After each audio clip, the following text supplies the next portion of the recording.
Hello,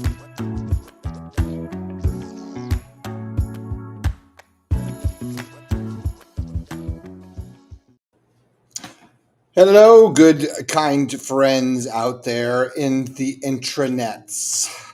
I am your host once again. You're stuck with me, Mr. Brendan Martin, here on the Buddy Martin Show, son of one great journalist, Buddy Martin, who is still under the weather, will not be joining us tonight. So, again, you're stuck with me, but I will do my best to fill these shoes, although I'm taller and my shoes are a little bigger. But nonetheless, Buddy, get well. Let's all give him a little bit of love. You're watching the greatest hour of ever in college football, Gator sports, anywhere on the internet. We've got David Whitley sitting in the orange and blue room.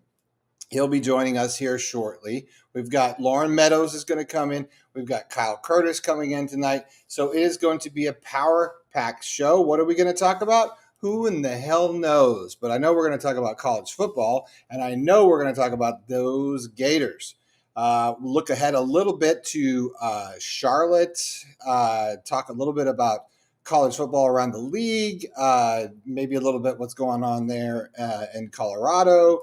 All that good stuff that makes week 3 analysis, and then look ahead to week 4. Week 4. Can you believe it's week 4 already?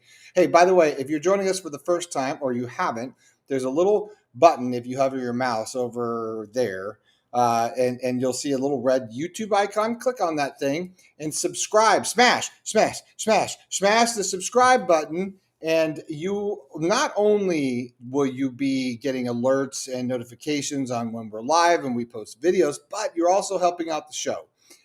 These kind of things matter when we monetize with YouTube and all that good stuff. So please do us a favor and subscribe.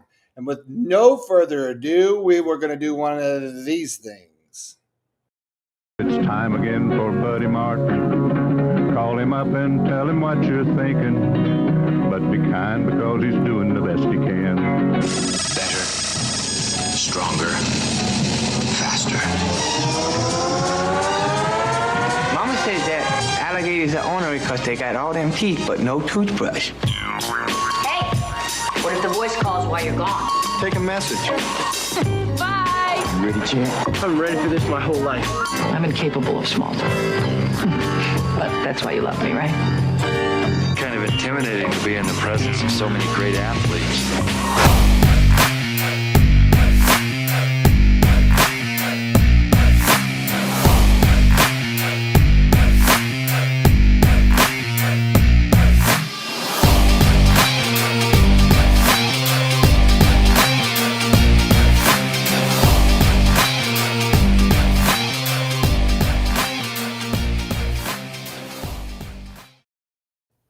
And dilly dilly to you, Mr. Whitley. Do you know what that means? Dilly dilly. It's the old school rallying cry around here when Bud Light. And we're not talking about Buddy, by the way.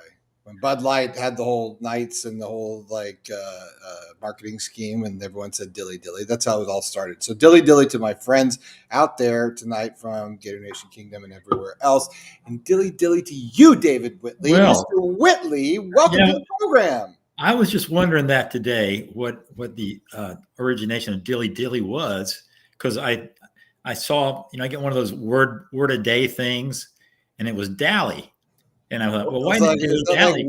That Wordle? Is it like a Wordle thing? Yeah, or is it word a day toilet learn paper? a word a day, Okay. and it was just dally, and I saw you've heard the term dilly dally, and I thought dilly dilly, is that some sort of connection to dilly? But dilly dally means we're just sort of sloughing it off here. Dilly dilly is totally different. Although I didn't know it had a connection to Bud Light, which now, of course, is sort of socially unacceptable. Yeah, well, that's when their marketing was good. Okay, so that's when they, gave right. a little bit more of a care. So you're not wearing a blouse under there. Yes, I wear a blouse every single night, David. Okay, and I have a corset on underneath here, and it's very tight. Very restricting amongst here. Brent, whatever makes you happy, we live in that kind of world now. That's right. Hey, we want to say hello to all the guests that are out there tonight. Thanks for joining us. David Aronoff, 845, Gorilla, Ellis Hall, all that stuff, all the well wishers to Buddy to get well and get better and all that good stuff. Hey, you know what? Drop us a few bucks. Maybe I'll go get him a bouquet of flowers or something like that. And if you want to do that, you can get that into the super chat. Please, by all means, you give us any kind of sticker, donate $1, $5, whatever. We'll read your comment right on the air, and we will comment on it. And David Whitley will actually give his professional journalistic opinion in the AP style. Yes, I get out my AP style book, and it's true. I think nothing would make Buddy feel better than like for 9.3 million subscribers to come in tonight. Wouldn't that be cool? And you can do that if you want, because you can actually share the show. You can share it out to your social media platforms. If you want to pay for Twitter, if you want to be on Twitter, if you want to share to X, you can do that. It's a little share button down there next to the subscribe button. So do that stuff.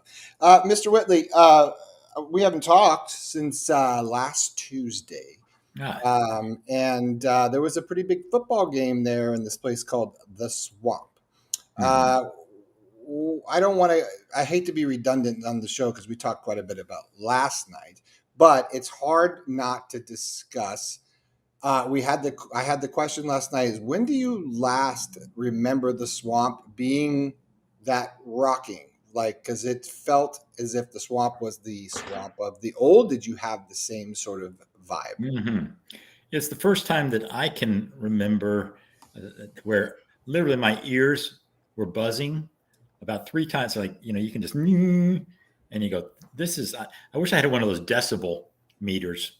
I saw, now on your smart watches, you can see where someone had one, they took a picture of it, and it was like 116 decibels, which yes. I don't know. That means it's either the equivalent of like sticking your head inside of a lawnmower or beating Josh Heupel. Right. Or going to a Metallica concert. Mm-hmm. But it was possibly. No doubt it was loud. It was loud on the field, I'll tell you that, because I was down there shooting video and pictures, and it was extremely loud. When they right before kick, when they started the AC/DC Thunder, I was like, "Woo, this feels like old school Swamp." And I am digging the "Won't Back Down" LED thing and the orange and blue chant in the second half as well, with the LED lights sort of alternating orange and blue, and the whole place getting crazy. I think that's pretty cool. And then there's a DJ now in the booth, which is interesting. I did not know that. Really? Yeah, I don't know his name. If you know his name, the DJ's name, it was like DJ War, or Kyle will probably know. He'll tell us. He's a young guy.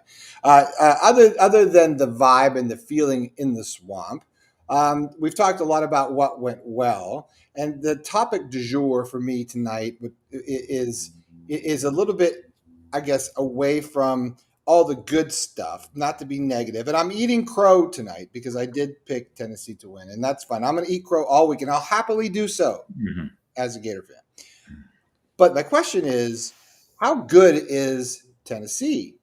And does that, I guess I could just leave it there. How good or bad do you think Tennessee is? Do you think that they're going to go on and have a decent season, or what do you have? Because the 3 games that they didn't obviously look all that strong. Austin Prey wasn't that great. So there, David. I don't think anybody would argue that they are not as good as last year, for sure.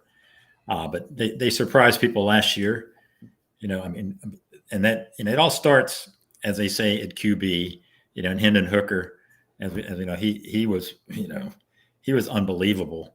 He ascended into what everybody praised that their sketchy QB might ascend to, and he became that guy, and that's what they were saying. Yeah, that's what they were hoping that Joe Milton would be. Now, I think so far at best Milton has got an incomplete on his thing, and that's being polite. This was his first, I think, real test. The first 2 games were, he played well in the last year, but I think there's so much mojo going on. Yeah, that's a different deal. I don't think you can really. Yeah, at least I don't think you really can. Right. They could have put you in there at QB, and you would have completed 68%. It was, dude, I'm awesome. They're rolling so well those last 2 games. Dave. Mhm. I'm Yeah, 6'4", I've heard by the about way. that. I'm 6'4", and I've got just a sweet motion and Yeah. a quick release. Yeah. Remember last week we compared him to AR, our own we did. Anthony Richards, and man, he throws a pretty pass. He does. And he has got flat-footed, like 90 yards. It seemed like we saw a 90 little bit yards of it, didn't you? We saw a behind his little bit of back. it. Yeah, we saw a little bit in the second half when they were sort of trying to mount some sort of a comeback on that quick touchdown. It was like he threw a dart. Yeah. I don't even know how far that was, but I felt like it was 40, 50 yards. Yeah. It was just like it was but, nothing. But like our AR, he can throw that pass, and then the next 5, it's who knows where it's going to go. Yeah. So your assessment, Hooker, but that, you can't pin that on him the other night, or whatever Tennessee does. I think he'll be serviceable. Okay, although it's pretty interesting because they had the $8 million NIL QB behind him, right? And so eventually, if they do hit the skids, that they'll start, people start clamoring. And nobody's more popular than your backup QB, especially when he's making $8 million. Right? Yeah. But just in general, you can tell that they're not as good. Wide receivers that they haven't replaced with, and their offensive line was not doing nearly the job of protecting him that Hooker got. Defensively, they don't seem to be much better so far than last year, and they weren't that good last year. Right. Now, all that said, I think Heupel is a really good coach, and he'll get them straightened out. But this is not, that 11-1 Tennessee Dynamo that they had. I think it's still a solid, probably 8 or 9 win team once they get things. And these guys, they've recruited well. These guys will mature and become better, I think, on offense. But no, I mean, it's not like Florida beat the Tennessee of November of 2022. But it was still Tennessee, and no question, rival game. I'm not trying to steal anything from anybody. Right, still 6.5 point favorites, and you don't want to downplay any of that stuff. No. But no, and it's funny. I was listening to some show today. I forgot what it was, and they were saying how Florida's win. Now they're thinking sort of a domino effect. Man, that now Utah's win over Florida looks so much better because Florida doesn't look like a pushover. Right. And it has that sort of as a domino effect on everything else. Right. But that's always so hard to gauge, especially early in the season. Hey, JJ Trucking LLC. $1.99 in the super chat. Thank you, JJ. His statement was, I really think the noon game helps Florida. What about you guys? That's an acronym, David. Just if it's like a text acronym. Wow. That's for it's like the hip crowd. Yeah. What about you guys? Mm-hmm. I think it helps if you're playing a team that's not used to the heat, especially. Yeah. Every time the Ben Hill Griffin experience is always something, but I tell you what, there's nothing quite like the Ben Hill Griffin experience at night, I think. Yes. Yeah. Especially now that they're, as you said, the whole light show. I mean, it's gone Vegas. Yeah, it is. It's sort of sad to, coming. It's going to be a little more, I think, less. Noon games always freak me out, by the way. And it's just a weird time to be out there. I think, especially after a couple of night games. I don't know. I don't know. It helps or hurts. But I mean, when you're playing Sisters of the Poor and Blind, what's it really matter, right? So that won't matter. Now, if they schedule, Penn State sometime in September, I would say push for that to be a noon game. Yes, for sure. Yeah. Anything like that. Although I don't think the network will go along with that. No, they won't do it. And you know what? This guy right here is not even up before noon. We bring in one Mr. Kyle Curtis to the program. We got to get your cohort on here, Quattro or Cinco, whatever. I know. He's been working. He's a working man. I know. Well, where is he working? Because if it's a place that has, adult beverages, maybe get a couple freebies. He's a bartender. He's a bartender. Yeah. We're moving the show to Tuesday nights to his bar. Yeah. No question. Yeah, Quattro does. He bartends at a local bar over at Midtown. So I bet he makes a stiff drink. That's all I'm gonna say. I bet. I bet Quattro pours. New York. He's from New York. Yeah. I know those guys. It's good he's doing that because most sports writers need a second job to make ends meet. So he's he's trained becoming a sports writer by day, bartender by night. Yeah, I know. And he's been covering the games on the weekend. So in the previous years, the game days that was the biggest day. But now that he's doing the journalism thing, he's got to balance it out during the week. Mm-hmm. Yeah. Well, I get it, but at the same time, like I don't. We'll get him on next week. We'll get him on next week. I walked, to school in college in the snow, uphill backwards, with no shoes on, while working and writing things out, on the side because I was so busy. So, I think he'll be all right. Especially he's probably, having a couple extra behind the bar. I love making fun of him because I always send him funny memes about New York teams, especially the Yankees. I know you can't make fun of the Giants this week, though. The Yankees, yeah. He had an interesting story I saw on your site, even though I clicked it and it said page not found, and that was on baseball. How 4 of their guys are top 100 prospects for them, and it caught my eye, and I said I clicked it on, but for some reason it didn't come up. But we're not talking baseball; we're talking football. We're talking football. I'm getting you guys talk amongst yourself. I'm going to bring in Loren. I'm getting a call from the boss here, so you guys give me a second here. Okay. Hello, Loren. Meadows, how are you this evening? What's up, fellas? How you guys doing? Good. You sound much better. You actually sound more singular this week as opposed to hello, hello, hello. How are you? Hey, it's when you move, man, your acoustics is all off. You got to get your internet together. But no, it's working out, man. It's a work in progress, but you see, I got some stuff on the wall now a little bit, so we're getting it together. Loren, how was it? How was it in the stands? We were in the press box, but I mean, we could see it all, and everything going on. But I wrote about today that it was just I've never seen the swamp like that since probably 15 years. That wire to wire electricity since there's plays obviously, but I haven't seen it wire to wire like that in a long time. Yeah, it was definitely a situation where it was almost like it used to be. I mean, people were excited, amped up. It was loud. They all went to Quattro's bar beforehand, probably. Okay. Hey, I wanted to interrupt you. I've got the one Buddy Martin on speakerphone. He won't be able to hear your questions, but I just wanted to say hello to him. Buddy, you are on the Buddy Martin show. Say something. Wow. I'm on the Buddy Martin show? Yes. I see he's delirious. He doesn't know what's going on. Yes. I'm so happy. Yeah. I'm sort of going to collapse in my hospital bed here tonight.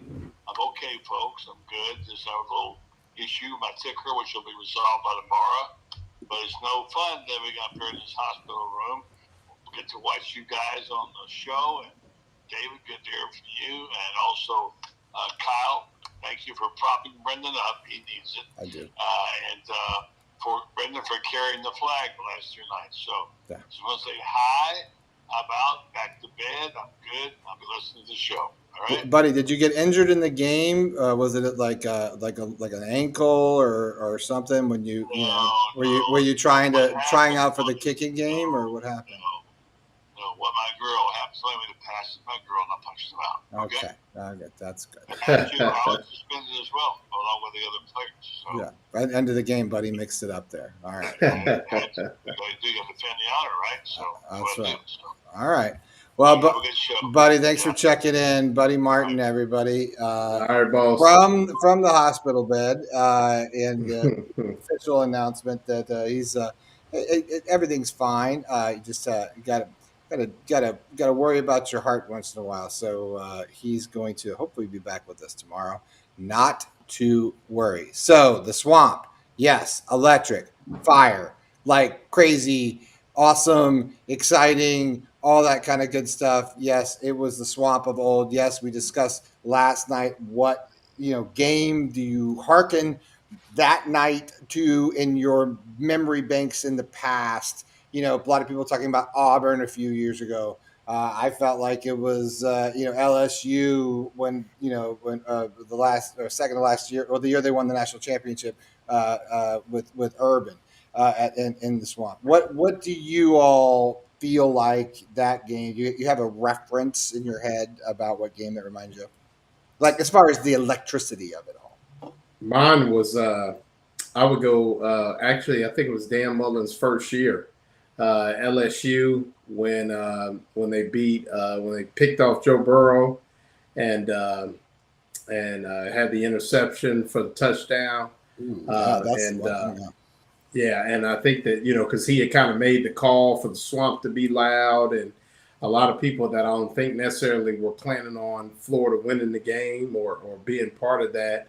And just some of the ebb and flows, you had the throwback from what's the tight end of Felipe Franks, and like I said, and then Brad Stewart picked off Joe Burrow's first collegiate interception and that kind of thing, and he kicked the ball into the stands, kind of reminiscent of that LSU game in 2008. And so, yeah, I mean, that was at least my memory. I mean, I didn't really start coming to Florida games until I think McElwain's second or third year when we started traveling down. But for me, it was kind of reminiscent of that, had that same sweaty, humid kind of feel to it, kind of raucous crowd. Like you said, everybody, that was a 3:30 game, but I was a little stinky after that. Yeah, everybody had kind of been chatting it up. And, it was one of those things where, like, even at the tailgate spot that you're familiar with, Brendan, just a different feel to it. I mean, like, I had to get on this lady because, I'm an institution at that tailgate spot, and she moved my chair from my parking space, so I had to let her know, whose spot that was. But I mean, it was just a lot of people ready to roll, and I mean, it was, like I said, really nothing. I mean, like I said, that Dan Mullen's first year, that LSU game, and but it was hopping, man. It was definitely loud. And you watch from the stadium. You come up to the press box and get some food, hang out with the press corps, and then you go down to your seats. I got to go sit with the wife. Yeah. So I don't know how you do that. I can't sit down in those seats. Well, you're not married, so that's one of the things. Shots fired. So the wife ain't having it. So I come. But no, I mean, with all seriousness though, I mean, I think it was just one of those things where, I mean, I'm one of those people that kind of poo-poos crowd noise and things like that. Just, I think, I'm so much of an X and O guy. I think a lot of that stuff is overblown. But for the first time in a long time, I really saw the effect that the Swamp can have on opposing teams. And forget the false starts, but just, the communication and the ability to get into the right play and things like that was all stymied by the crowd on Saturday. Well, I guess that's the only thing Dan Mullen got correct when he did his predictions. So, second, Sammy, shush. Got some homework and stuff going on, but I'm a dad at the same time. What do you guys? Absolutely. So, by the way, I want to say again, JJ Trucking LLC. Thank you for the super chat, $4.99, buddy. Get better, buddy. We miss you. Well, first of all, thanks a lot. Because I'm here, and I guess you miss Buddy more so than anything else. But no kidding. I'm going to buy him some roses, maybe a couple of get well cards. Thank you, JJ, for doing that. I think you've given two times tonight. Thank you, Kyle. You're in your young guy. You got a reference of what this felt like Swamp? Yeah. I grew up going to all the games, being 45 minutes away. The LSU game, Brad Stewart's the first one that pops into my head. Another one, I mean, that I was actually there for was the Kentucky game when Felipe Franks had the Hail Mary to Tyreek Cleveland. That was one of the most phenomenal moments for me. One of my first memories of just pure football greatness. And then I was like, all right, this is that kind of changed. I don't know, the way that I looked at the University of Florida and kind of what I wanted to do and everything. So that was not only a big moment for me, but that was the loudest I've heard that place probably since Saturday. So, and obviously being in the press box, I had a little bit of a different perspective But you still get a pretty good view up there. Mr. Whitley can attest. Do you guys hang out? You and Whitley hang out in the press box? Yeah, we had a meal. I think we had dinner 2 weeks ago. I got there a little late this past weekend, but a little dinner together and stuff. Yeah, That's sweet. yeah. Candlelight. It's very nice. Was it? He press conference Chianti. Yeah, that's nice. Yeah, that's good. Mr. Whitley, give me something good here. I mean, everyone's going too deep. Yeah, well, I go way back. I remember the 1926 game against Swanee. Right. Came out when the leather helmets throwback night, and that was big, but it didn't quite have the feel that it does. Yeah. No face mask. Yeah, I don't go quite. I do recall my first game at the Swamp. My dad took me to a game, 1971 Alabama game, and Alabama. That's right. And this was Tom Petty was there. I think selling Cokes as opposed to I think he was selling Coke probably and Coke. And the Gators lost that day like 38-0. And that was back in the era when they threw like 6 passes a game. So like if you convert it, it would have been like 140-0 now. So it didn't quite have that feel, but it became the Swamp in the 90s, really. When they got the whole end zones blocked in, and the sound would just echo around. And to me, the sort of like the ultimate, the Sergeant Peppers of games would be the 97 FSU game. Sergeant Pepper games. See, I think the Beatles references are timeless, so everybody should get those. Sergeant Pepper's But the old when the FSU came in, I think #1, and the Gators were #3 or something like that, and Spurrier did the old dual QB with Brandeis and Johnson, and the play, the play that when to Kwesi when they broke it, and to me that is as loud as of anything I've ever been around. But that's the only thing that I think sets that game apart, is that there was one defining play where the game hinged on, where everything went nuts.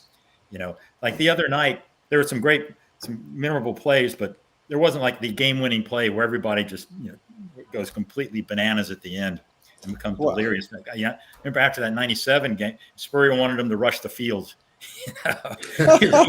Yeah. Oh, different. Jeremy was like, no, not even now. Have you guys seen the selfie of the Tennessee fan running on the field like a fool? Yeah. He's like, oh yeah. It's like, he had a mugshot too, I think. Yeah. It's like you aren't helping your fan base. And then I saw him. He put a Facebook message out. Can someone bail me out of the Gainesville jail or something like that? It was awful. Okay, he was the worst version of that guy I've ever seen. Right? He's just like his selfie was so unexcited. It's like, well, I don't really care. I'm doing this. Usually they try and juke him out or something too. There was zero effort to try and evade the pass rusher. No, and I was hoping for more of maybe one of those guys who do the overalls where they're kind of naked, I think, underneath, and they're walking around like they just did 9 HGH shots, and they're I'm like, dude, that look. It looks hot. You look miserable and smelly, and I don't get the tan lines. I got to be rough on that. It's I don't know. These checkerboard. I don't know where you get those things. Someone's ripped you off. All right, we've talked enough about all of that stuff. Let's talk a little bit more. I think Dave and I were talking earlier about, and Loren and I were talking earlier today, and bring you guys into this conversation because everyone's heard what we had to say. But how good is Tennessee? How good is this year's version of Tennessee? And I'm not trying to steal anything from Billy and company here. I am just asking, based off the first 3 games, what is your evaluation? Now, I think they're, like I said, great win, rivalry, all that stuff. Always great to beat Tennessee. But where does Tennessee end up at the end of the year if you could have looked into your crystal ball? I think Tennessee ends up 3rd or 4th in the East. I just have never really bought in. I mean, they're okay. They've got some players, but definitely not Hendon Hooker at quarterback. They lost 2 guys to the NFL on the offensive line. Secondary is decent, but I don't think they tackle very well. So, I mean, they've got some holes. Beasley's a beast at linebacker, but I don't think they have much around him. And, and the defensive line, I think, is actually, from what I saw on Saturday night, maybe a little overrated. Everybody talked about the front seven and things like that. And I even kind of, I owe Kingsley Aguakin an apology because I kind of poo-pooed him a little bit in his return. That's twice you used poo-pooed. And he was whipping that nose guard. He was whipping that nose guard all night. I mean, so I think they're a good football team. I think they'll go bowling, but like I said, I think they're third or fourth in the East. I think this is, like I've told people all along, and time will tell if this win was more about what Tennessee wasn't versus what the Gators were or are, so time will tell. But I think it's, like I said, I think it's more about a win against a rival than a win against an actual top 15 program. Agreed. I think that's true. Kyle, what do you think? Do you think Tennessee is going to put it together and mount a decent season here, or they're going to be bottom of the East like Coach over here thinks? I completely agree with Loren. I think that they're going to be on Saturday, I really didn't think that Joe Milton was the main problem. Obviously, he's not a Hendon Hooker. He's going to go. He doesn't lose in Florida, so it's cool. Yeah. He's not a Hendon Hooker, but at the same time, I mean, we were getting great pass rush the whole time. Billy Napier, right after the game, talked about how he thought the front seven won the battle on both sides. So winning the trenches is something that they talked about all season. They didn't really do in Utah. The rushing game worked the whole way through.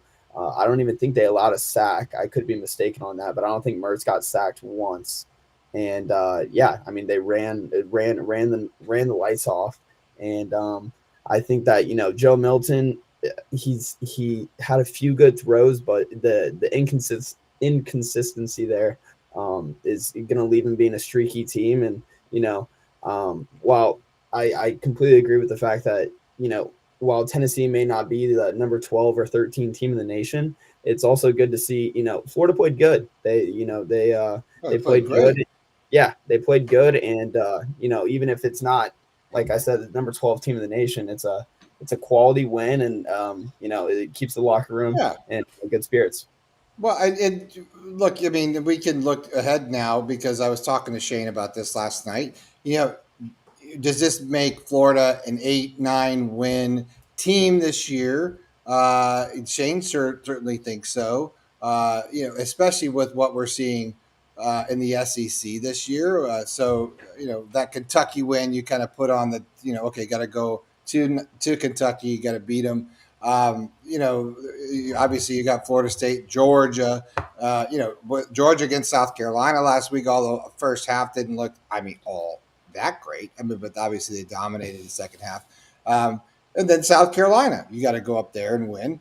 All of these, I don't think, other than, Charleston and, a couple of other, your other softball games, I don't really think anything is a guaranteed win just because of this win in Tennessee, especially on the road, right? Because, that's one thing, the Gators are proven on the road. First game, I'll know all the wheels came off then. But, what does it look like to you, David, as far as, how many wins Florida you think after the Tennessee game do you think they'll put in their back pocket? Well, going into this year, most of the ceiling was, most people said 8 or so, maybe 9, for the really optimistic, and then maybe 5, between a 5 and an 8 win team. They desperately needed that Tennessee win to get to 8, for anybody to be talking that anymore. Because as well as they played, you're still not going to be favored at LSU or against Georgia or FSU unless something drastic happens with those 3 programs in the next 6 to 8 weeks. Well, what's that Florida State game look like when they come into the Swamp? That's going to be it looks like it's going to be a juicy one. I think it'd be like 3.5, like Florida State. Yeah. I think that's what it'll be around opening. Yeah, I mean, who knows? If Florida just wins the games, you hate to say supposed to, because like you said, the games that you can picture coming up at Kentucky, very winnable, but also very losable. What we've seen the last couple of years. South Carolina, they just throttled them last year, but I mean, that is playing there and South Carolina, that is not one that you decide to rack up. Even Missouri, they might be 5-0 at the end of this month. It'll be sort of a fool's gold, I think, if you bet on them. But they've always had a hard time playing up there too. So talk about muggy. All these are toss-up games, but you feel a lot better about them now than you did a week ago when you really weren't sure what this program was really. What I think more than anything, the win just restores your faith in what Napier is doing, and it was shaken after the Utah game.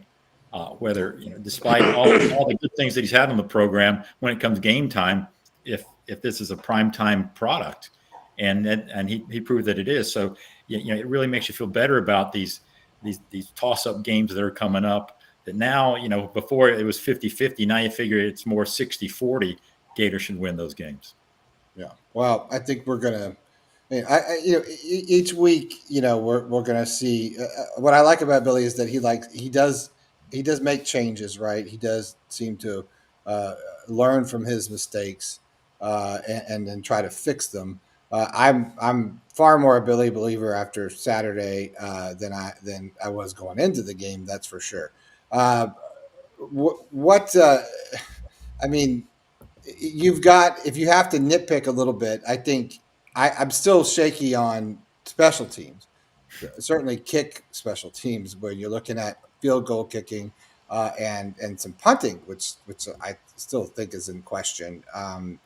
Loren, do you feel like that's something we've talked about a bunch? Are you hanging your shingle out on the lawn out there and saying, hey, anybody wants to come try out for a field goal kicking unit or be a field goal kicker? I mean, I don't know. Tell me what's going on, because that's the one consistent bad that I'm seeing.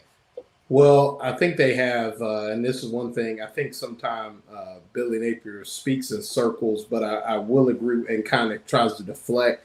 But I will say that even though I think they need to, if he's healthy, make the change from Adam Mahalik to Trey Smack, just, go ahead and bite the bullet with that. But it seems like Trey Smack always has a little ding or a little nick going on that he can't be the full-time kicker, I guess. But I guess maybe they'll try that. But their operation has been poor too. And that's I agree. if you look at the first kick, I don't think Mahalik got a lot of height on it. But, I mean, they totally broke down. Totally broke down on the protection. And then on the field goal try, I mean, it was better, and he just really didn't drive the football. But it's always something. And then, they had the bad snap against McNeese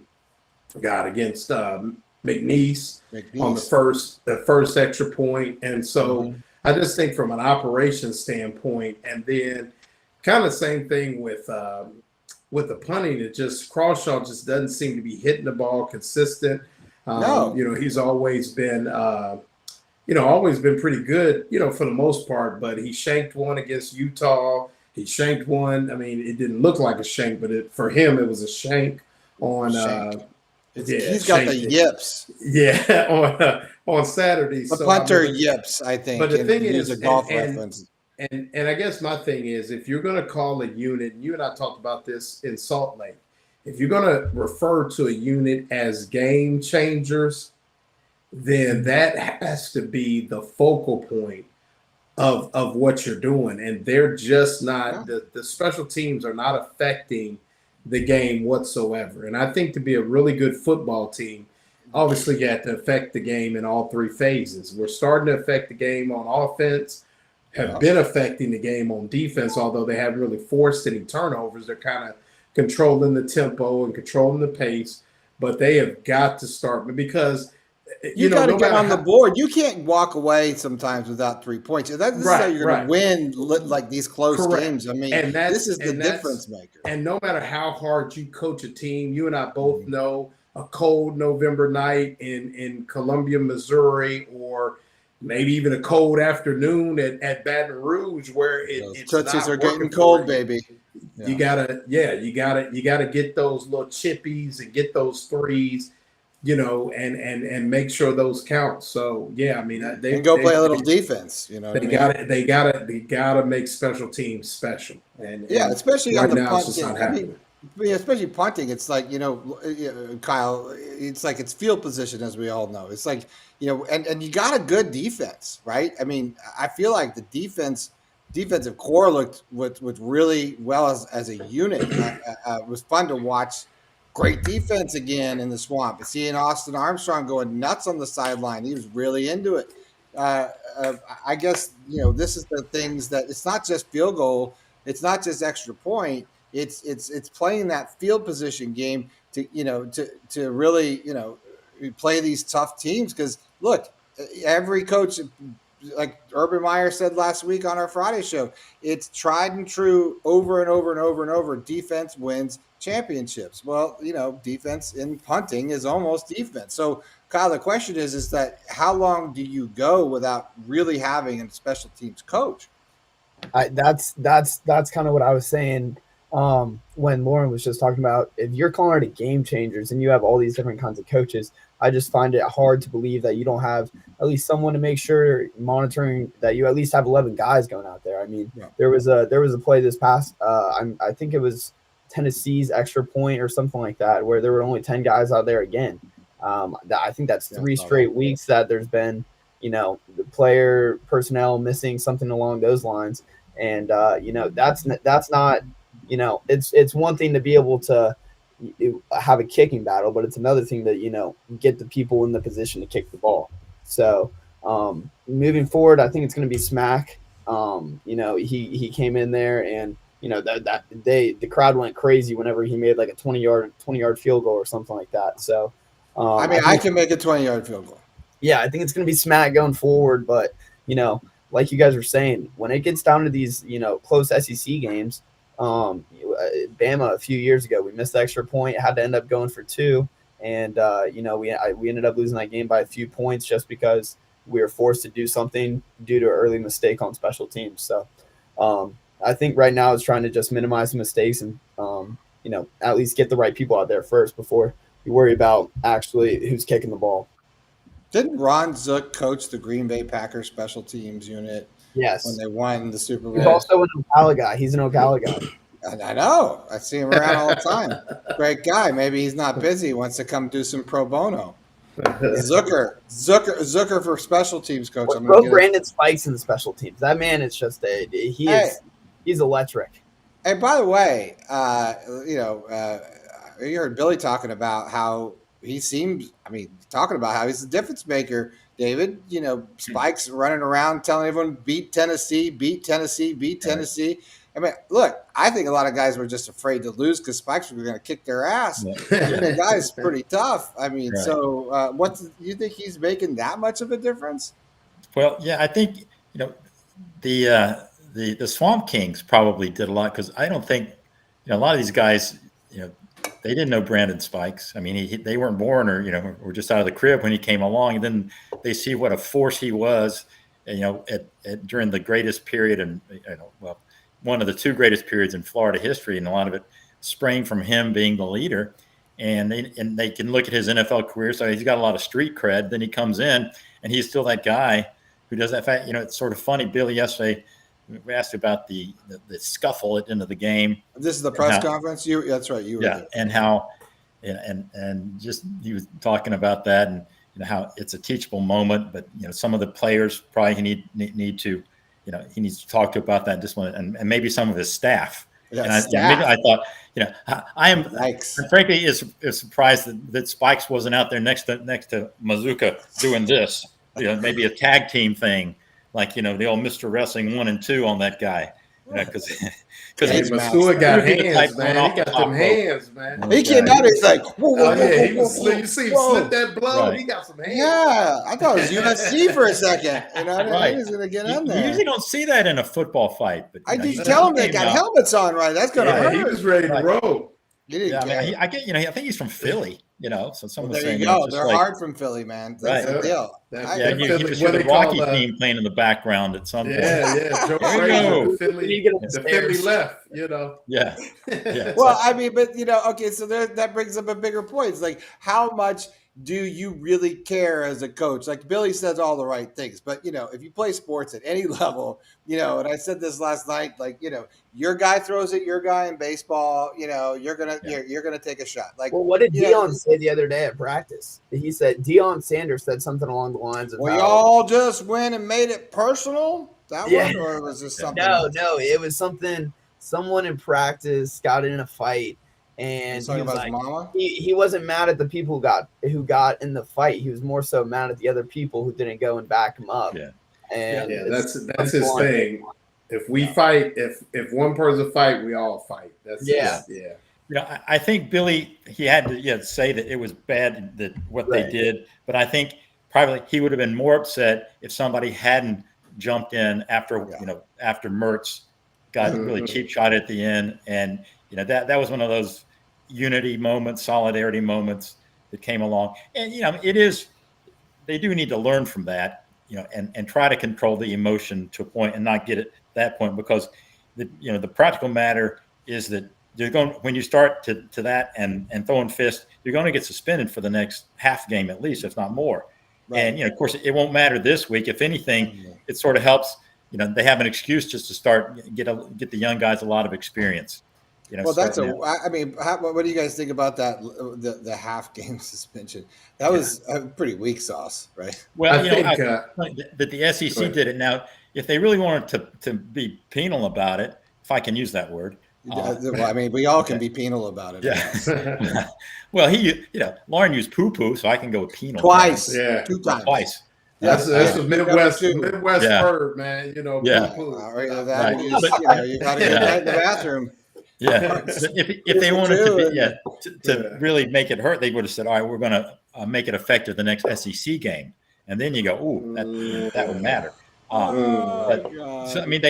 It's one of those automatic things. It's like if there's a fight on the NBA court, you step on the court, you're gone from the you're and it's the guys now it's they are so ingrained not to do that. So They get away with it this week, and I think on balance, they're sort of, I think privately they're glad it happened because it was a team building moment. But you can't, from here on out, you don't want to do that at the end of this coming game because or any of these games coming up, because there's not a game left after this where they can afford to lose half of their two of the offensive starters for the offensive line starters for the next half of the next game. Yeah, they're going to be able to start fining like the NBA for fighting here pretty soon if NIL keeps ramping up. They don't really fight in the NBA. Right. I did not no more for many years. Not no more. Not no more. And the old days they did. But the old days back in the day. It's like the NFL. They don't hit in the they don't hit in the NFL. I mean, for some reason I saw a video of the Steelers Raiders game in remember the criminal element game? Oh yeah, where it was. I mean, those guys would have been arrested on. They also had jobs outside, probably working. What they were doing to each other. I mean, they would have been kicked out of the league, banished for. I just watched that documentary. It's done by the same people as Swamp Kings Untold, the Malice in the Palace one. Yeah, and I had never seen that before, and that was a little bit before my time, and that was crazy to see, because if that happened in today's age with like phones and Twitter and everything like that, it would have been crazy. Listen, I was watching it live. It was on a Friday night, and it's like a mid-night, and you're sort of half paying attention. Yeah. And then you see it and you go, am I, it's like you're rubbing your eyes. Like, am I seeing, is Ron Artest going into the stands? They kept it all on live TV. Yeah. Oh yeah. Friday night TNT game. Yeah, I think they probably won an Emmy for it. Like I said, there's no. So you're calling friends and going, "Did you just see this?" You know? Wow, that's crazy. Speaking of old school NFL, Terry Bradshaw, Dad wrote Bradshaw's book. I was like 14 years old, and they got close because he was, did like he did with Urban's book, and Terry, real great guy, and he got real close to our family, and he'd be like, "Oh, bud, come here," talking to me. Hey, everyone's bud. Hey, bud, come over here. Rub my neck right there. Rub it. He got this knot on his neck. He's like, yeah, it's when they slammed me down in the back of my neck, and that, basically what the end of grass rule came from. Yeah. Was it Mean Joe Green or not Mean Joe Green, but when he picked him up and Turkey Joe, something like that. Joe, yeah. And dropped him on Cleveland, I mean, like it was like pile driver. So, certainly we've come a long way since then. And I've done a lot of NHL. I think if you don't ever watch a good NHL fight, there's blood on the ice, dropping the gloves, jersey somebody, those there's guys. There's another one on the NHL one too about how like a mafia team bought a minor league hockey team. I think it's like the Minnesota Thrashers or something like that. Thrashers. Yes. Oh my gosh. And they're just like the mean boys of hockey. There was an enforcer. That was they like right. Yes. Sucked didn't shoot, didn't really skate all that well, but he would just come and just hunt you down and put you into the boards as hard as he could. The Edmonton Oilers, I can't remember his name, but I think the most famous enforcer was the guy that he was on Wayne Gretzky's line, and that was his sole job, is to go hunt the guy. That was his guy. That was tagging Wayne Gretzky, and he literally never scored, never did anything, and he just go knock the brakes off of whoever was kind of following Gretzky. So wow, one of these nights we got to get Buddy to tell us the story about how he watched the last, last period or so of the Miracle on Ice. Talking about where he was there. I was just 9 years old in Lake Placid, but he gets the call. Yeah, he was there. Buddy gets the call. Yeah, he was sports editor of the Daily News, and he and I'm probably telling this wrong, but he gets a call. He's down at the sport. They're in their sport. Everyone gets their own sort of area to do your team and stuff. And Buddy gets the call and runs. Says you got to go down here. The Americans are about to beat the Russians, which was like David and Goliath. And I guess Dad goes down, gets somehow gets in there, and from the fence, climbed up on the fence, and he watches the end of the game. And it's witnesses one of the greatest moments in sports history. I mean, Buddy's seen a lot of that stuff. And one of these days I'm like, we got to get all this down in a podcast because, he's got some of the best stories that you would be like, oh yeah, when I was with Roberto Clemente that one time, I'm like, shut up. Yeah. Really? One buddy, the guy, when you whispered to Al Michael before that, said, "Do you believe in miracles?" Switching back to football, we got some interesting games this week in college football. Just kind of, number 19, Colorado, and number 10, Oregon. Is that at Oregon? Is it? Yeah, it's it's at Oregon. I think I don't know the line, but do we think it's 21.5? But it was, I don't know if you guys saw the hit on Travis. That's what we're going to talk about. Yeah. Yeah. Did he? I wanted to know if you guys thought it was dirty because we were all watching it together in the house because it was like it brought me back to like pack after dark, and so it was a later game, and then everyone was like, "No, that's a super dirty hit," and then we were all arguing the whole game whether or not it was dirty, but obviously the guy's getting like death threats and stuff like that now. And Loren, it lacerated his liver, did it not? Yeah, I mean, it was a nasty hit. I'm gonna say it was a dirty hit. I mean, it was. That's what it was after the play, very unnecessary. Obviously, the week leading up to the game had been emotional for both teams, and this young man. I mean, I think he's been a 3 or 4 year starter at Colorado State at safety, and I mean, it was. It was a dirty hit. I don't know if he at the time knew. I think they just made a point to basically. Because Travis Hunter played so many plays to try to make the game as physical as they could for Travis Hunter. And, in that moment, he just wanted to make sure he delivered a shot.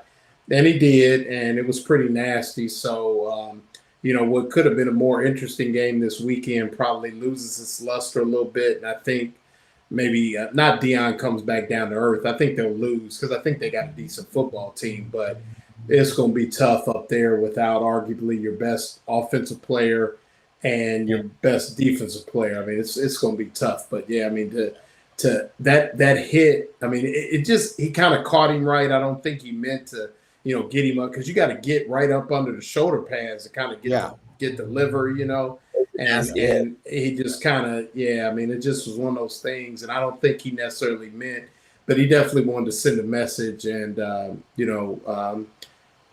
what I will say is people need to take a chill pill. I mean, the young man I don't know what he's going to do, but, death threats and people threaten his mother and things like that. I mean, that's tough, so. Well, that's where, sometimes I think when you get a big personality as coach in there and you have so much video and footage, sometimes like, Prime and, I was talking about this, one of those fighting words you're talking about, my mother, all this kind of stuff. There was some unnecessary jawing sometimes. And I think these young people realize that these guys are young. They're 18 years old, they get wound up. You're at a grudge match. You think it's everything under the world and they lose their mind. And it's unfortunate, but look, guy made a mistake. He's going to pay for it probably forever. He's going to be that guy. I don't know. I don't know if he got suspended or we heard if he's going to get suspended for that hit or not. I'm sure he's going to probably lose a couple of games. But tell you what, those death threats actually, are good in a way because it makes him a sympathetic figure now.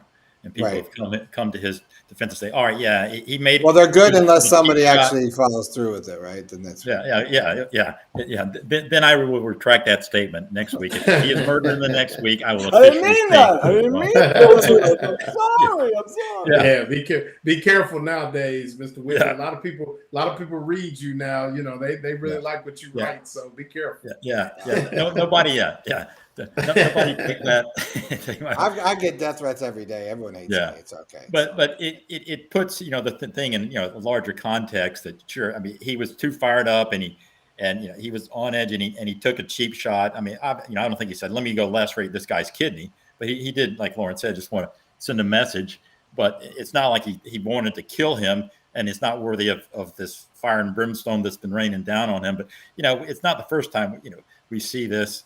Unfortunately, because now it is so easy to make a death threat. You go back, you go on Twitter or X and or whoever and say, I'm going to get that guy. You post or one of those. I just gave one to the guy to what's Elon for charging everybody for Twitter. I will say this: if Coach Prime wins this week, just go ahead and let him retire to Mount Olympus. To the coach of the Raptors. He is Bill Walsh, Don Shula, all wrapped up in one. If they go up to Oregon and win this week too, just give him the national championship at this point and let him go to Hollywood and become the next Rock. I don't know what because he's already conquered college football if he does that. Well, the Rock's already there anyway. Yeah. Hey, I know Clemson's unranked, but what do you guys think about this Florida State Clemson game? I think Florida State gets back on track. I think that they go into – it's in Clemson, I think. I think they go in there and they beat them by a few touchdowns. Yeah. You think so, Loren? Nah. I think Clemson buckles up and kind of gets after them a little bit. I mean, I think it's going to be a tight ball game. I mean, you don't just go up in there and just – I mean, it's rocking up in there too. I've been there when them boys come down that hill and – they take that Howard's Rock pretty serious, and I mean it's still Clemson now. I mean they still, they kind of, they got something to prove. I think. Yeah, I mean they kind of gave it away to Duke. I mean the quarterback for Duke played pretty well that first game, but I think, I think Florida State's still got to go in there. I mean if you want to make a statement like Kyle said, then you do go in there and kind of bully them around and put foot in them and rough them up a little bit. But I think Clemson's still Clemson. I mean, they got some dudes up front and, I mean, it'll be interesting, so. Absolutely. I agree. Yeah, I think Clemson stands up. Florida State may get it, but you know, I mean, it's you know, I mean, it's a you know, it's a thing. And like David said, I'm not talking about atmosphere as far as fans yelling. I'm just saying that Clemson, you know, they get you down in that valley, man, and it's just a, you know, they're a different ball club at home. You know, Well, I mean, that's I mean, it'll be a fun you know, game to be watching, that's for sure. yeah. This what was it, Mississippi, Alabama. Now Mississippi State. Oh no, it's a Miss. No, sorry, It is Ole Miss. Yeah, Ole sorry. Miss. Ole Miss and Alabama. You know, is Alabama going to take another loss? I mean, what do you guys think about that game? That's an interesting game. You know, Alabama really is. You know, sometimes you think it's just a fluke. Or they lose one game, but they, you know, 17-3 at USF after the wake up call against Texas. I mean, there's no doubt they've got issues. I mean, seriously, and you know they've recruited well, but these guys aren't developing. You know, and that's, you know, especially at QB. It's just been a plug and play the last few years. But the kid they recruited to, you know, he just hadn't developed. And you know, you're back to Milroe not starting because if nothing else, you know he can run the ball, whereas the other two guys you don't know. I mean, but he's you got that going for you. That's just nice. Yeah, but man, if they lose this, I mean, I just, you know, I pity the, you know, the suicide hotlines in Alabama because they're going to be busy. You know, after if he loses to Steve Sarkisian and Lane Kiffin, you know, two out of 3 games. Lane Kiffin would be tough. That'd be a tough blow for Nick Saban. I know. I love Lane Kiffin. I just he makes me laugh. Yeah. Is the rumor true that he dated Nick Saban's daughter? Lane? I ain't touching that one. Yes, it's true. It's absolutely true. You heard it right here. I said it. It's true. Yes, getting Saban's head. Yeah, but he is married to John Reese's daughter, right? I don't know. Yeah, I know that. I've read a few articles on that man. He is he's a man of many wonders. What kind of articles, Kyle? Mm-hmm. Back in his days at Tennessee, Alabama, and crazy man. Yeah, I get it for the articles too, Kyle. Ohio State, Notre Dame. Hey, Loren, this is your old. You know, like you can talk about this grudge match a little bit. Well, yeah, I mean, obviously, you know, it's just personal all the way around. I mean, Marcus Freeman played at Ohio State, and so. You know, take that right there. I mean, it's basically, you know, he's going against his alma mater from Ohio, from Dayton, Ohio. And I mean, this is kind of the matchup that everybody has always wanted to see throughout the Midwest since the beginning of time. I mean, they really didn't play each other or don't play each other that often. I think they played twice in the 90s, and then they've kind of renewed the rivalry here. You know, so you're talking about the two ultimate programs, basically, if you throw Michigan in there as well, kind of in the Midwest, and, you know, be a lot of eyes on South Bend this weekend, you know, and it could be interesting. I mean, that's got recruiting implications. I mean, all the things that you have with a knockdown drag out in the SEC, you're going to have this weekend, and it'll be important for both programs. And like I said, obviously, personal for Marcus Freeman, and maybe because I think too, and they don't talk about this a lot, but I think a lot of those Tressel guys kind of feel maybe a little bit different towards the new Ohio State a little bit, and you know, and they're pretty loyal to, you know, Coach Tressel and the way things were done. So I mean, I think that's a little bit of it as well. So you know, just a lot to it, and I'm sure it'll be emotional for Marcus, who's a great guy, by the way, really good dude. And, you know, I just, you know, looking for a big game for sure. You know, yeah, that's an interesting point. Yeah, the Tressel part, because when you think about it, it was like 12 years ago, he lost his job over guys getting tattoos for free. Yeah, right. That he didn't know about, you know? Yeah. I mean, my God, and now Deion's handing out, you know, $70 sunglasses that he made himself to the team before the game. I mean, tattoo artist in the locker room. Right. Yeah. And the world has done a 180. Yeah. And them giving away what the little gold. I mean, if you guys saw these little gold pants they give for beating Michigan, I mean, I don't even think they're real gold. They were like giving those away for the tattoos. And I mean, it's like and they were thumping Michigan so much. What do you need 4 of those for? You know, it used to be a big deal when Cooper and Woody Hayes and Earl Bruce, you know, because it was kind of back and forth. But back then, those guys were getting 4 gold pants. I mean, you go through your college career and you got the gold pants. So what do I need 4 for? So, you know, it was kind of, you know.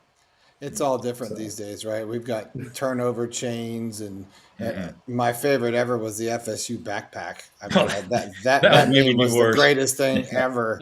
We just got skull and crossbones, right? That was a big deal. It's like, the backpack, literally the greatest meme in college sports that made me laugh every single time I saw it. I was like, this little tiny backpack. It's great. So, all right, gentlemen, I have kept you all too long. As Buddy says, it's time for all of your milk and cookies. I don't really have a final thoughts of anything because I think, you know, so I will ask this.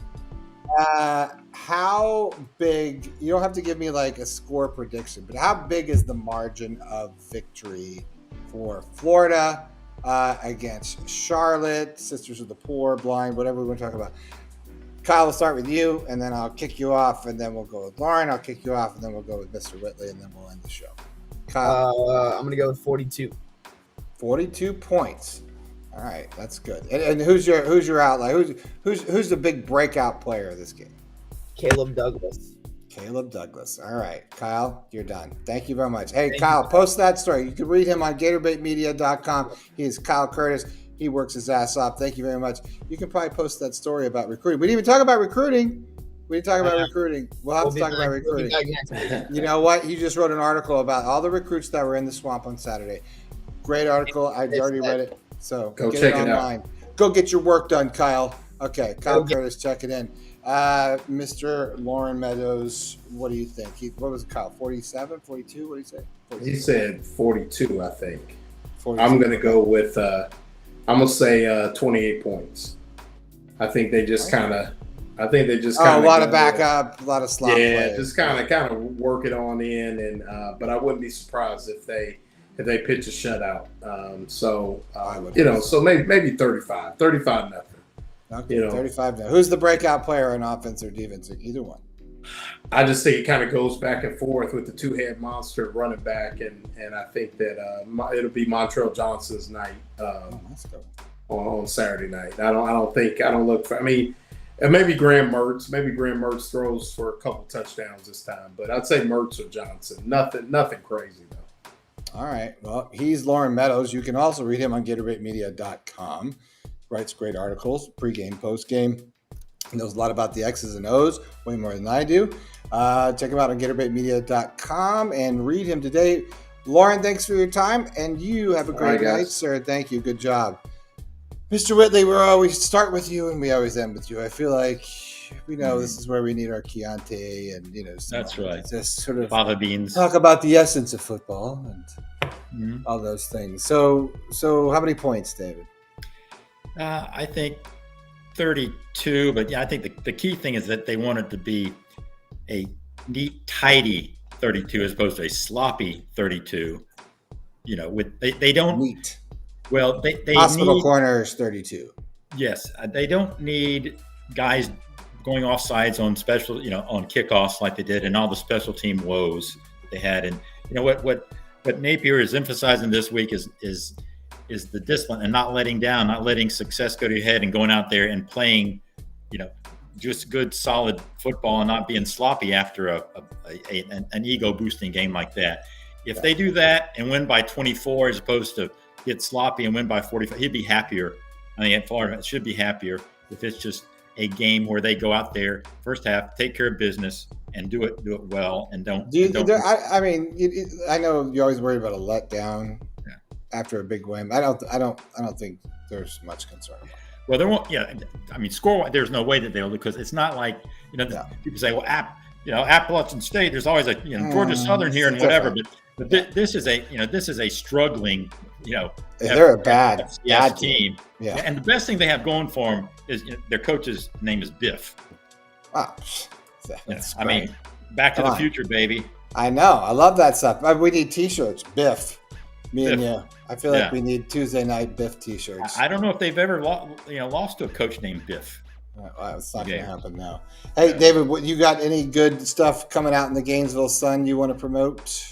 No, it's all crap. Same old. It's stuff. really bad. Okay, yeah, good stuff. Just so if you want to read, it's awful. Okay. Yeah, I am right on a couple on there's really one good reason why they play these kind of games, and that's the thing that Shane always brings up, because it lets the walk-ons, the practice cannon fodder, get out there and do their thing, and so it's always good when these guys get a chance. So I talked to some old walk-ons and how they cherish the memories over the years, of finally getting in the game. Right. And then going out in a stretcher. Okay. Well, thank you, David. He's David Whitley of the Gainesville Sun. How often does your column appear? Too often, the readers usually say, but generally maybe it's 3 to 4 times a week. Yeah. Sometimes more, but I try to make it less because I'm lazy.